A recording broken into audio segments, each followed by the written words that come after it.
Ready? Ready. Okay, go. Okay, so my name is Howard Sutcliffe. I'm a textile conservator and I run River Region Textile Conservation in Montgomery, Alabama.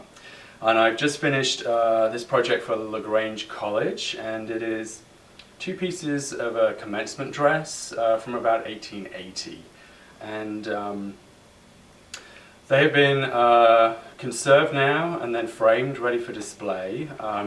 When I got the pieces, they were very creased and balled up in a little box. We didn't really know what was what. And so the bodice was fairly self-explanatory, but there was various parts to the skirt, and so the complete skirt was not there. So it was really kind of looking at the pieces and seeing what makes sense to display.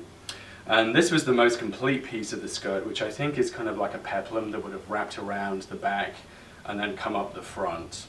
And so they are really, really fine cotton gauze and lace. And the restoration process, the conservation process, really was surface cleaning, just using low-powered vacuum suction to get all the surface dust and debris off them, and then a lot of humidification just to relax all the creases and the wrinkles. They have a glaze on them, either a starch glaze or an egg white glaze, and so that meant that they could not be aqueous cleaned or washed, because it basically turns to a very, very stiff cardboard. And they really didn't need kind of like washing. They're in fairly good condition. The fibers are in fairly good condition. And so it was really then getting them ready for display. And so I worked with a frame maker up in Detroit, Michigan, who created the shadow boxes.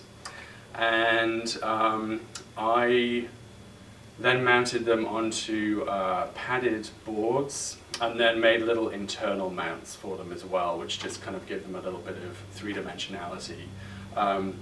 And those pads are fixed in place within the frames using a combination of magnets and occasional stitches and pins and whatever they really needed. So I just brought them back and they are ready to be hung here in the archives.